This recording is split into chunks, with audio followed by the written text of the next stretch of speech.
Bien, entonces comencemos a hablar del abordaje del paciente con diabetes tipo 1. Lo primero que tenemos que hacer cuando vamos a abordar un paciente con diabetes tipo 1 es preguntarnos cómo lo vamos a monitorizar. Y es que el monitoreo del control glucémico puede hacerse a partir de un examen que es la hemoglobina glicada, en donde este va a tener como metas los siguientes valores.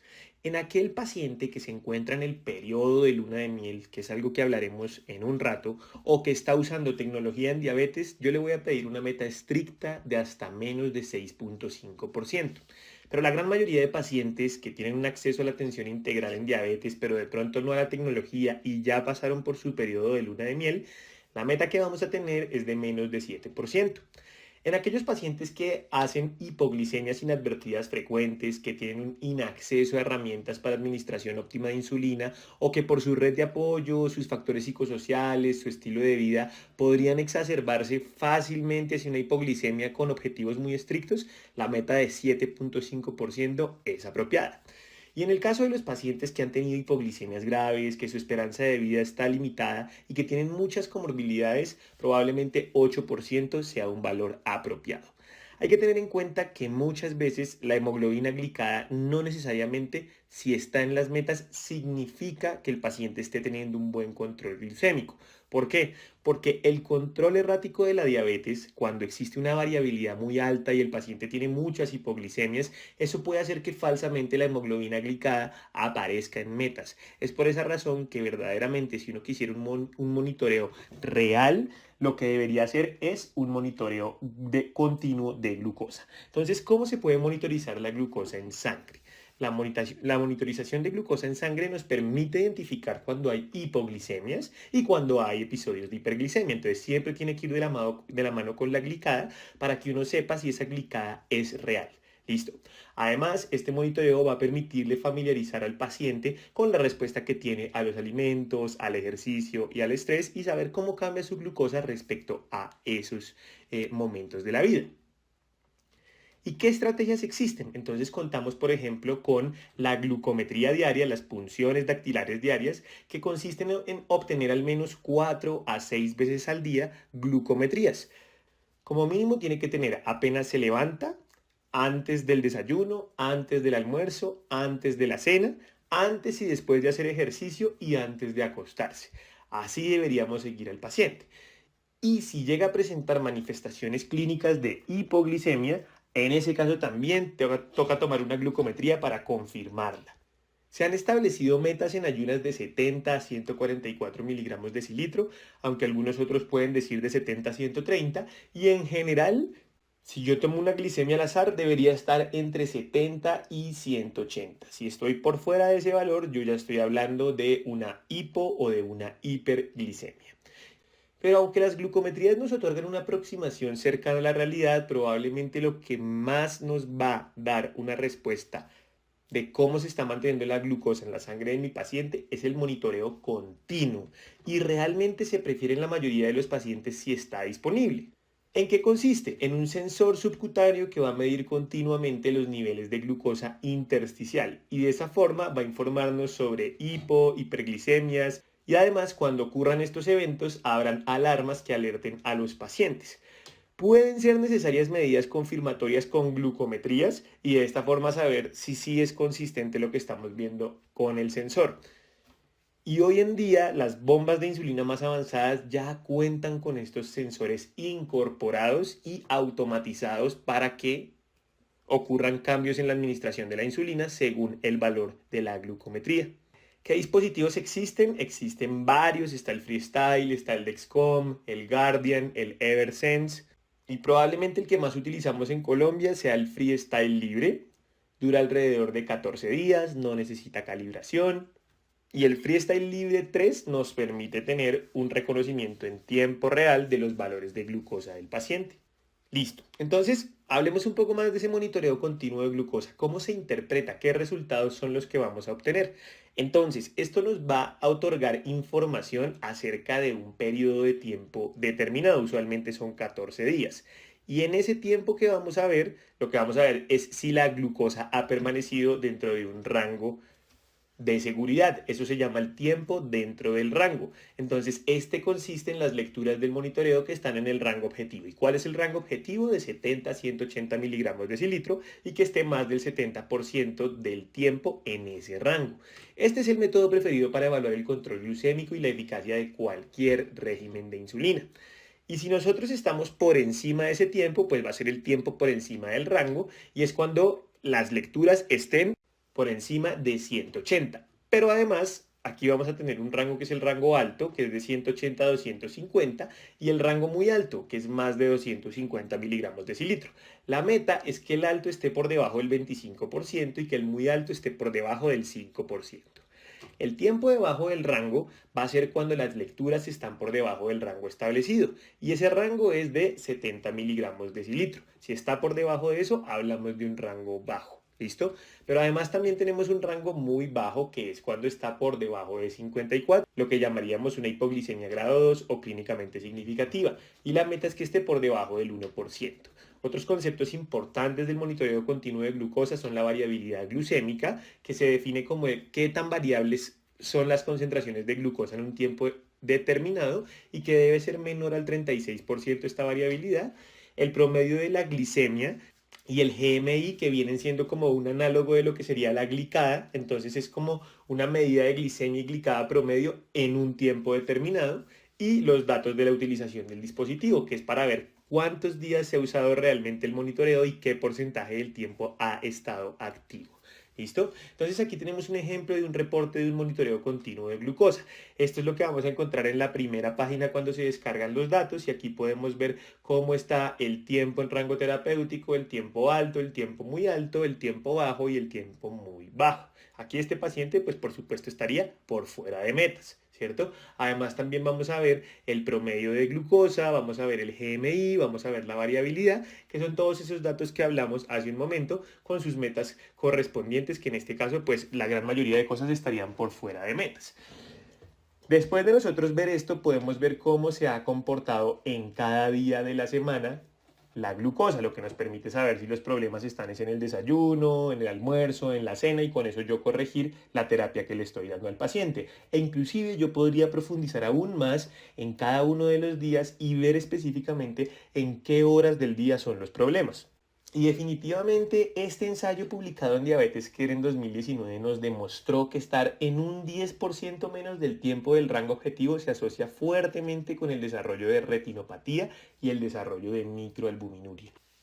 Y este artículo del JAMA, de un ensayo controlado aleatorizado, nos mostró que hay una mejoría pequeña, pero estadísticamente significativa en el control de la glicemia respecto a mantener la monitorización solo con glucometrías. Además, la satisfacción para los pacientes ha sido significativamente mayor, por supuesto, porque no tienen que estarse puncionando en varios momentos del día, sino que tienen un dispositivo que va censando absolutamente todo. Y ya yo sabiendo con qué estrategias de monitorización cuento, entonces ahora sí, ¿cómo voy yo a abordar ese paciente con diabetes tipo 1 en la consulta? Entonces la idea de estos siguientes slides es ver qué cosas podemos preguntar en la consulta. Entonces, historia clínica. Antecedentes, entonces antecedentes patológicos. El paciente, ¿qué antecedentes diabéticos tiene? ¿Cuándo se diagnosticó? ¿Cómo se presentó? ¿Fue con una cetoacidosis diabética? ¿Tuvo autoanticuerpos documentados? ¿Cuáles son? ¿Cuándo se documentaron? ¿Ha hecho cetoacidosis? ¿Ha hecho hipoglicemias nivel 3? Hablemos de su índice de Clark, qué tantas hipoglicemias inadvertidas presenta. Ver si tiene antecedentes de complicaciones de diabetes. ¿Ya ha desarrollado complicaciones micro o macrovasculares? ¿Tiene antecedentes de comorbilidades comunes? Por ejemplo, la autoinmunidad. Esta es una enfermedad autoinmune. Hay que pensar si no tiene, por ejemplo, una tiroiditis, una enfermedad celíaca, una insuficiencia suprarrenal, pensando en un poliglandular autoinmune. Síndrome metabólico. Tiene hipertensión, tiene dislipidemia, tiene sobrepeso, porque eso va a favorecer resistencia a la insulina. Tiene trastornos alimentarios o del sueño, porque esto va a deteriorar también más adelante el manejo. Antecedentes familiares. En la familia hay diabetes tipo 1, hay diabetes tipo 2, en parientes de primer grado. ¿Hay alguna otra enfermedad autoinmune? Antecedentes farmacológicos. ¿Cómo se está manejando esa diabetes? ¿Tiene algún régimen de insulina? ¿Cómo se monitoriza la glucosa en sangre del paciente? ¿Cuenta con los insumos? ¿Cuáles utiliza? ¿Tiene red de apoyo? Todo esto es vital dentro de la consulta porque va a definir nuestras conductas. Profundizar en sus hábitos y estilo de vida. ¿Cuál es su dieta? ¿Cuál es su nutrición? ¿Cómo ha sido el historial de su peso? ¿Hace o no hace actividad física? ¿Consume sustancias psicoactivas, alcohol, tabaco? ¿Que también duerme? Y una vez ya terminamos esa anamnesis, procedemos al examen físico. ¿Qué datos son vitales en el examen del diabético tipo 1? Sus signos vitales, tensión, frecuencia cardíaca, su altura, su peso, su índice de masa corporal, ver la piel, los sitios en los cuales se está inyectando, que no esté haciendo lipodistrofias u otras complicaciones de la inyección, la auscultación cardíaca y la evaluación de los pies en busca de complicaciones como la enfermedad arterial periférica, la neuropatía, el pie diabético. ¿Qué exámenes debería yo pedirle? Glicada como mínimo cada 3 a 12 meses para ir viendo cómo se va controlando esa glicemia. Creatinina anual. Para las complicaciones en el contexto de la nefropatía, creatinina anual, relación albuminuria-creatinuria anual. El perfil lipídico puede ser variable dependiendo de si está estable o no. Si está estable podemos inclusive diferirlo hasta 6 meses, si no cada 3 meses según ajuste de terapia. Las transaminasas, al menos una vez para descartar hígado graso. El potasio sérico, sobre todo si está tomando antihipertensivos como los IECAS, ARA2 o diuréticos como la espironolactona. El perfil tiroideo y los carenciales como la vitamina B12, vitamina D y screening al menos de enfermedad celíaca una vez. Siempre buscar evaluar las metas que tenemos con nuestro paciente, ver que esté haciendo su dieta correspondiente, su nutrición, que esté haciendo actividad física, que haya cesado el tabaquismo, ver cómo va la glicada, si ya lo tenemos en la meta que queremos, ver el tiempo en rango terapéutico si lo que tiene es un monitoreo continuo de glucosa y ver en el glucodiario o en el monitoreo continuo si está haciendo hipoglicemias, hiperglicemias y cuándo las está haciendo. Y muy importante, pensar cuándo es necesario que yo lo remita a un supraespecialista en el contexto de las complicaciones. Podología al pie diabético, cardiología si ya tengo sospecha de enfermedad cardiovascular aterosclerótica, nefrología en el contexto de la nefropatía, oftalmología en la retinopatía, cirugía vascular en el contexto de la enfermedad arterial periférica y ginecología si estoy con una paciente en plan de embarazo. Todas estas cosas hay que tenerlas presentes y considerarlas. Ya habiendo sabido cómo abordar al paciente en la consulta, entonces, ¿cómo lo vamos a tratar? ¿Qué tratamiento le vamos a dejar a ese paciente? Entonces, arranquemos. Lo primero es que la insulinoterapia es el pilar de tratamiento de la diabetes tipo 1, porque recordemos que la deficiencia es absoluta, entonces el objetivo es reemplazar esa hormona y lograr la normoglucemia de esa manera. Para eso vamos a requerir del aporte de insulina y ese aporte de insulina se puede lograr a partir de múltiples dosis de insulina inyectadas diarias que pueden ser basal y preprandiales, es decir, siempre antes de comer, o puede hacerse a través de una infusión por bomba de insulina donde constantemente se está pasando insulina para mantener la glicemia en valores normales. Definitivamente se ha demostrado que este abordaje disminuye tanto las complicaciones micro como macrovasculares. Sin embargo, a pesar de que contamos con estas estrategias, hay una muy alta dificultad en poder replicar las variaciones minuto a minuto de la secreción endógena de insulina. Entonces, definitivamente hay que darle insulinoterapia. Reduce las complicaciones como nos lo mostró el DCCT-EDIC. Y algo importante es que se va a preferir el uso de los análogos de insulina, es decir, no insulinas humanas, no NPH, no regular, sino las otras que hablamos en generalidades de insulinoterapia, dado que se va a asociar una mayor reducción de la hemoglobina glicada, a una mejor adherencia y a un menor riesgo de hipoglicemia. Recordar rápidamente qué preparaciones de insulina tenemos. Recordemos que están las insulinas humanas, donde podemos encontrar las de acción corta, las de acción intermedia, la regular, la NPH, que ya no se recomienda utilizar tanto, sobre todo en diabetes tipo 1, no utilizarlas. Lo que se recomienda es usar los análogos de la insulina, los de acción ultracorta, Lispro, Aspar, Glulicina, y los de acción larga, como la glargina U100. Hoy en día contamos con la U300, que es la Toujeo, que es mucho mejor en términos de menos riesgo de hipoglicemia y mayor duración de tiempo de acción, de Temir y de Gludec. Todas estas son posibles y como podemos ver, este sería el perfil farmacocinético de cada una de estas insulinas. Como podemos ver, la glargina U300 puede estar hasta 36 horas en sangre y tenemos algunas presentaciones del Degludec que pueden durar todavía más. Entonces, en ese orden de ideas, ¿Qué escoger? ¿Múltiples dosis inyectadas o bomba de insulina? Entonces arranquemos hablando de las múltiples inyecciones diarias. Entonces el objetivo de las múltiples inyecciones diarias es dar una insulina basal que sea una insulina de larga acción que tenga como objetivo mantener durante todo el día los valores de glicemia cercanos a un valor normal.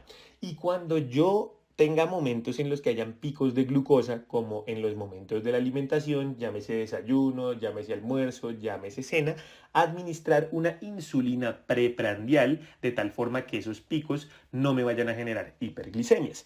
Inclusive si el paciente tiene snacks a las medias 9, a las 11, también debería administrarse un bolo preprandial para manejar los posibles picos que vaya a generar. Pero entonces ya sabiendo eso, ¿cómo voy a darle yo la insulina? ¿Cuánto le doy? Entonces lo primero es saber cuál es la dosis total diaria que yo le voy a dar. La mayoría de referencias describen que en pacientes adultos podemos comenzar de 0.5 a 0.7, pero hay algunas que se atreven a decir que hasta una unidad por kilo por día puede ser apropiado. Y la idea es que con esa dosis total diaria yo lo divida en 50% de administración prandial y 50% de administración basal. Sin embargo, a su vez, esas prandiales las debemos dividir en el desayuno, el almuerzo y la cena, y si hay snacks, en los snacks también.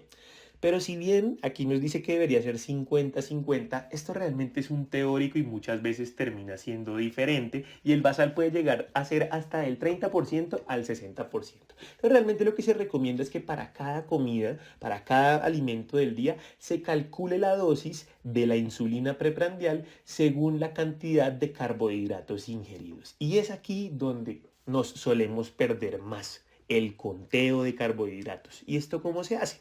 Entonces, para realizarlo, lo primero que tenemos que saber es cómo calcular la dosis inicial del polo prandial. Entonces, para eso vamos a utilizar un concepto que se llama el ratio. Y el ratio se estima en función de la dosis total de insulina diaria del paciente y nos va a permitir saber la cantidad de carbohidratos que cubren una unidad de insulina de acción rápida. Entonces, con eso calculamos la dosis inicial del bolo preprandial. ¿Cómo lo calculamos? El ratio, la fórmula es de 500 dividido la dosis total de insulina. Y con eso yo sé qué cantidad de carbohidratos en gramos están cubiertos por una unidad de insulina de acción rápida. Entonces, no sé, por ejemplo, digamos que mi dosis total diaria de insulina son 50 unidades. 500 dividido 50 me va a dar 10. Entonces, eso quiere decir que una unidad de insulina va a cubrir 10 gramos de carbohidrato. ¿Listo? Entonces, si yo le voy a administrar a una persona 10 gramos de carbohidratos, sé que lo que le tengo que dar de bolo preprandial es una unidad de insulina. ¿Y qué hago si a pesar de aplicar esta dosis el paciente presenta hiperglicemia en la glucometría subsiguiente? Entonces ahí yo digo, bueno, no me alcanzó con ese bolo que le di, por lo tanto debo adicionarle una dosis correctiva. ¿Y cómo hago yo para saber si el paciente está o no está en metas para esa glucometría? Entonces la meta es que esté de 70 a 140. Yo ya sé que si me hizo hiperglicemia, pues ahí es que yo le tengo que hacer la dosis correctiva. ¿Y cómo calculo la dosis correctiva? Entonces eso se hace a partir de un concepto que es la sensibilidad. Y la sensibilidad va a ser la reducción estimada de glicemia por cada unidad de insulina que yo administre. Entonces la sensibilidad, ¿cómo se calcula? Se calcula con la fórmula de 1500 dividido la dosis total diaria de insulina. Algunos dicen que se puede llegar a utilizar hasta 1800 dividido la dosis total. Y ese resultado lo que me va a decir es cuánto yo le tengo que agregar para poder llevar a mi paciente a la meta. Entonces, el bolo preprandial final que yo voy a establecer para mi paciente va a ser la suma de la dosis inicial calculada con el ratio más la dosis correctiva que yo requerí con la sensibilidad. Entonces estos conceptos son un poco complejos de aterrizar, entonces utilicemos un ejemplo. Entonces, tenemos una paciente de 29 años con peso de 50 kilos que debutó con cetoacidosis diabética que ya resolvió y que está en miras de que se le defina su plan ambulatorio. La nutricionista decidió establecerle una dieta fija de carbohidratos en donde en el desayuno le indicó 70 gramos, en el almuerzo le indicó 80 gramos y en la cena le indicó 70 gramos. Entonces, el primer paso es calcular cuál va a ser la dosis total diaria que le vamos a dejar de su régimen de múltiples inyecciones diarias. Para eso se puede utilizar un rango de 0.5 0.5 a 1 unidades kilo por día. Entonces vamos a arrancar con una dosis de 0.5 y esa dosis de 0.5 la vamos a multiplicar por 50 kilos, que es su peso, y eso nos va a dar una dosis total diaria de 25 unidades. Ahora, lo siguiente es saber de esas 25 unidades cuánto de eso se va a ir para los bolos preprandiales. Entonces, el cálculo de los bolos preprandiales lo vamos a hacer según el ratio calculado para esta dieta fija de carbohidratos. Recordemos que el ratio nos va a permitir saber cuántos gramos de carbohidratos van a ser cubiertos por una unidad de insulina de acción rápida.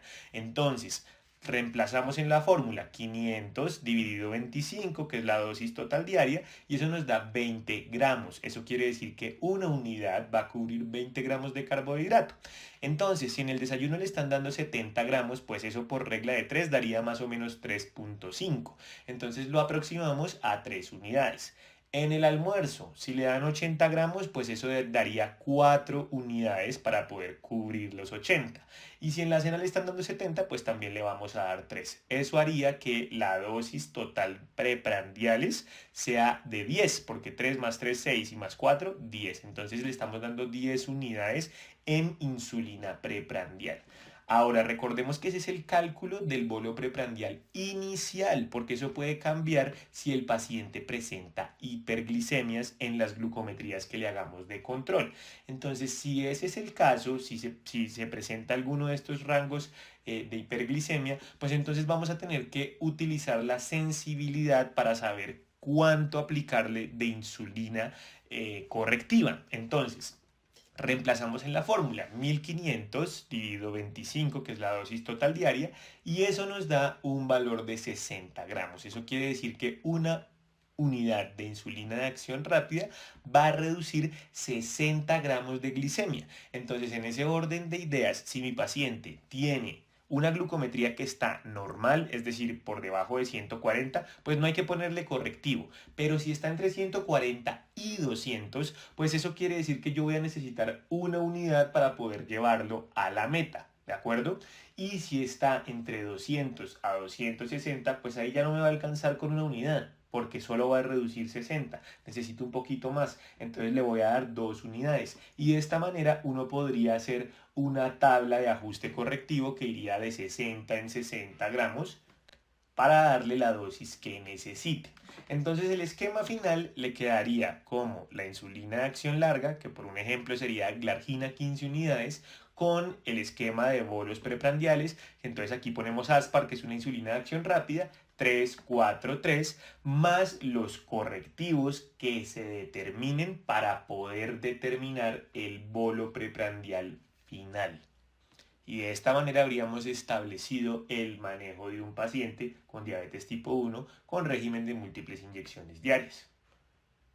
¿Y qué modificaciones posteriores pueden llegar a realizarse a la dosificación de insulina? Entonces, depende de la monitorización. Si yo lo que estoy haciendo es glicada o glucometrías en un glucodiario, pues tengo que revisar en qué momentos es que está más comprometido. Y si yo lo estoy haciendo con el monitoreo continuo de glucosa, pues mirar las métricas de tiempo en rango, tiempo alto en rango, tiempo bajo en rango, hiperglicemias, hipoglucemias, cuando las hace, y los ajustes pues los voy a realizar con incrementos o disminuciones del 10 al 20% según los resultados de la glicemia.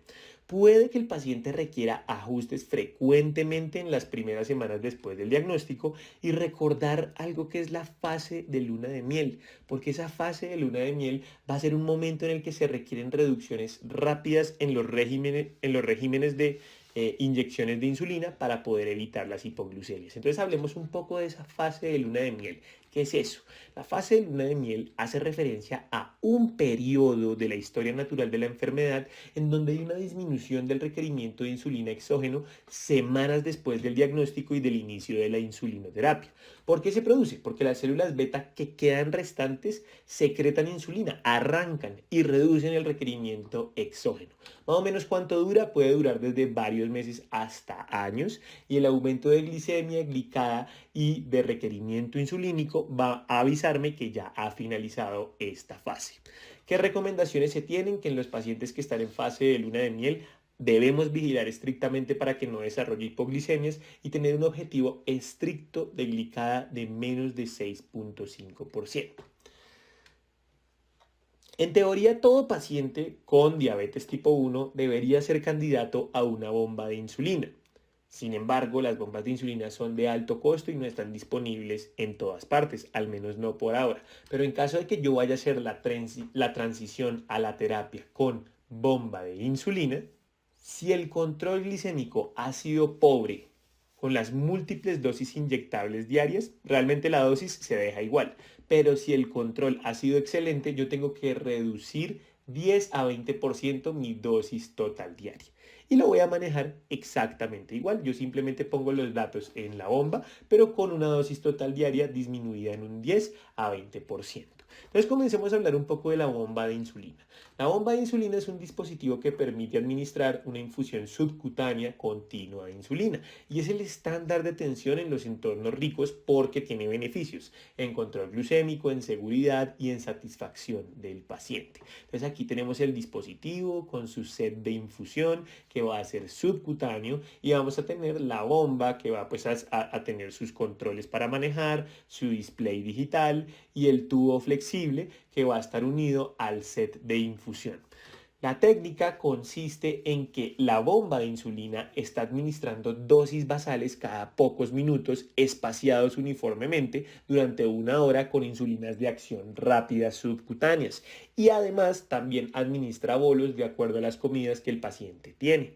Es necesario que el paciente cambie su catéter de infusión cada 2 a 3 días y esta terapia va a funcionar con base en la monitorización continua de glicemia y algunas bombas van a requerir que los ajustes se hagan o por el paciente o por los cuidadores, pero hoy en día las bombas más avanzadas que tenemos ya cuentan con el monitoreo continuo de glucosa automatizado y unido a la bomba para que la bomba determine los cambios en la terapia según el monitoreo.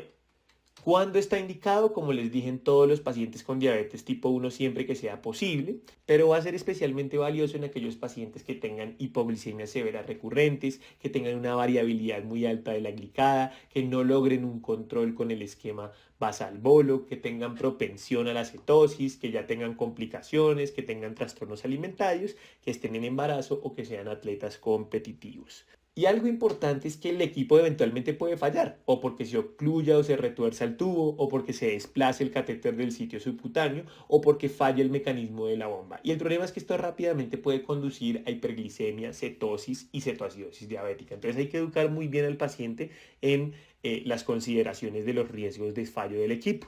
Y otras consideraciones a tener en cuenta es que pues la bomba es cara, sus suministros son caros respecto al costo que puede tener las jeringas, las agujas o las plumas en el esquema de múltiples inyecciones diarias. Y recordar que pueden haber posibles complicaciones como las infecciones, los nódulos, cicatrices y dermatitis en el sitio de colocación del equipo. Definitivamente la terapia con bomba de insulina nos ha mostrado que puede ser similar o algo mejor que el esquema de múltiples dosis inyectadas para lograr control glucémico y evitar episodios de hipoglicemia. Y lo cierto es que también pues, los datos son limitados, pero se sugiere que la terapia con bomba de insulina podría reducir el riesgo de complicaciones microvasculares como por ejemplo retinopatía o neuropatía más que lo logra el régimen de múltiples dosis inyectables. ¿Y qué bombas existen? Entonces para esto es muy chévere ver esta línea del tiempo en donde podemos ver cómo la primera bomba que se utilizó simplemente administraba la insulina, pero no proporcionaba mediciones de glucosa en tiempo real y los resultados debían descargarse en el consultorio de un médico. Ya posteriormente comenzamos a tener bombas que censaban los momentos en los que había hipoglicemia y que había hiperglicemia y botaban alarmas que le avisaban al paciente y con eso el paciente ajustaba su terapia en la bomba. Y posteriormente en 2009 obtuvimos una bomba que fue la Minimed 530 que ya lograba hacer suspensiones cuando los pacientes presentaban hipoglicemias. Y en el 2015 sale la Minimed 640 que suspende la administración de insulina si predecía que el paciente tenía un patrón de que iba a presentar una hipoglicemia prontamente. Y ya en 2016 llegaron dispositivos todavía más automatizados como la bomba 670 o como la bomba 780, en donde los pacientes, sus bombas ya podían suspender la administración de insulina o administrar bolos en caso de que presentaran hiperglicemias sin necesidad de que el paciente hiciera nada. E inclusive en las más avanzadas no es necesario registrar los carbohidratos ingeridos hasta cierto límite y la bomba es capaz de reconocerlo y responder a esa administración de alimentos. Y lo más avanzado que tenemos es la comercialización de bombas que ya no solo administran insulina, sino que también pueden administrar glucagón, siendo lo más cercano que tenemos a un páncreas artificial. De esta forma podemos ver cómo esta imagen de la revista Lancet nos muestra cómo es el monitoreo continuo de glucosa en un paciente que está en manejo con un sistema de bomba de insulina automatizado. Entonces realmente lo que se logra es un tiempo en rango muy favorable. Y una pregunta que siempre nos solemos hacer es si los antidiabéticos orales como la metformina, como los inhibidores del SGLT2 o los subcutáneos como los análogos del GLP-1 sirven en diabetes tipo 1. Y lo que nos han mostrado los estudios es que definitivamente la metformina y los análogos del GLP-1 no sirven porque tienen efectos mínimos, no sostenidos sobre la glicada, mínimo sobre el peso y realmente ningún cambio en la dosis total diaria. Entonces, por eso ni la metformina ni los análogos del GLP-1 han sido aprobados. Además, los análogos del GLP-1 particularmente, si bien disminuyen la glicada y disminuyen la pérdida de peso, tienen tasas aumentadas de hipoglicemia y de cetosis. Entonces, no se han aprobado. Para el caso de los inhibidores del SGLT2, si bien reducen la glicada, mejoran el tiempo en rango, reducen el peso corporal y mejoran la tensión arterial, tienen una mayor tasa de riesgos de cetoacidosis euglicémica. Y es por esa razón que en Estados Unidos la FDA rechazó su comercialización. Pero en Europa está aprobada la dosis de 5 miligramos de dapagliflozina y de 200 miligramos de sotaglifosina, que es un inhibidor tanto del SGLT1 como del SGLT2, en pacientes que tengan un IMC mayor o igual a 27 kilogramos por metro cuadrado. Y por último, este medicamento que es el Pramlintide, que es un análogo de la amilina, este sí está aprobado para complementar la terapia con insulinas en Estados Unidos, pero no en Europa. Y corresponde a una inyección antes de las comidas que lo que hace es suprimir la secreción de glucagón y retrasar el vaciamiento gástrico, logrando promover la saciedad. Reduce la glicada en un 0.3 a 0.4% y se pierde alrededor de 1 kilo de peso durante el tiempo de terapia. El problema es que en Colombia no contamos con este medicamento. Y otra pregunta que vale la pena hacerse es si existen medicamentos que detengan la actividad autoinmune. Y lo cierto es que solo hay 4 categorías de medicamentos que han demostrado eficacia para preservar la secreción del péptido C en diabetes tipo 1. ¿Cuáles son? El rituximab, que es un anti-CD20 en las células B, el teplizumab y el otelixizumab, que son anti-CD3 también para las células T, el abatacept, que es un inhibidor de la coestimulación, va contra el CTLA4, el alefacept, que es un anti-CD2 en células T. Y aunque todos estos medicamentos pues, son muy interesantes y cumplieron sus criterios de valoración primarios o secundarios en los ensayos de fase 2, ninguno de ellos realmente ha podido inducir la independencia de insulina o progresar a un ensayo de fase 3. Por último, otra de las preguntas que vale la pena hacerse es cuándo está indicado el trasplante de páncreas. Y realmente las indicaciones están especialmente dados en pacientes que tienen una enfermedad renal crónica muy avanzada en los cuales se va a hacer trasplante de riñón, porque en esos pacientes en los que yo ya tengo esa enfermedad renal avanzada y voy a hacer el trasplante de riñón y yo ya balanceé el riesgo quirúrgico, las necesidades metabólicas y la decisión del paciente, pues debería hacerle de una vez el trasplante de páncreas después del de riñón o el trasplante de islotes después del de riñón. Si el trasplante lo voy a hacer simultáneo, pues de una vez puedo hacer las dos cosas también. Y otra indicación que también puede llevarnos al mismo desenlace es la presencia de complicaciones metabólicas severas, como por ejemplo una muy alta frecuencia de hipoglicemias inadvertidas que no hemos podido controlar a pesar de tener hasta estrategias de bomba de insulina. Lo mismo con la cetoacidosis diabética frecuente, que sea severa, que no la hemos podido controlar, problemas incapacitantes con la terapia de insulina exógena, fallos con el manejo de insulinoterapia para prevenir las complicaciones agudas. Si ese es el caso y el paciente tiene una función renal estable, pues balanceando el riesgo quirúrgico y las necesidades metabólicas y las decisiones del paciente, yo podría definir la pertinencia de un trasplante de páncreas o un trasplante exclusivamente de islotes. El trasplante de páncreas lo voy a preferir especialmente en pacientes menores de 50 años, que no sean obesos y que no tengan enfermedad coronaria. Y el trasplante de islotes, que pues realmente es menos invasivo, va a estar indicado en pacientes con la habilidad glucémica excesiva, con hipoglicemias frecuentes de grado 3, a pesar de un tratamiento médico óptimo.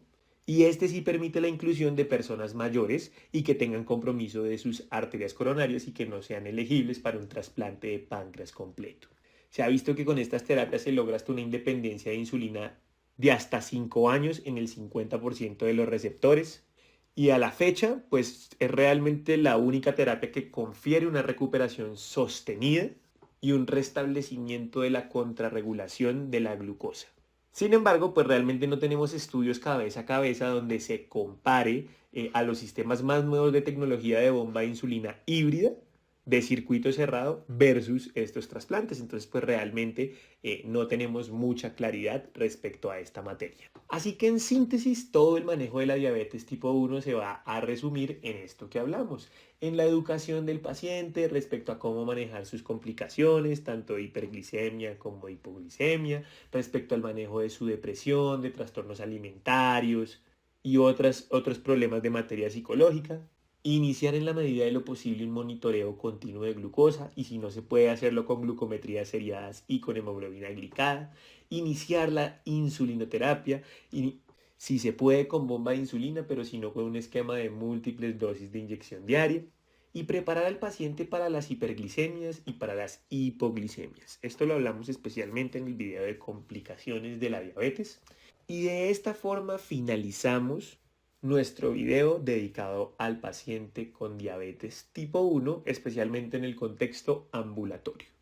En el siguiente video estaremos hablando del manejo intrahospitalario del paciente con diabetes tipo 1. Muchas gracias.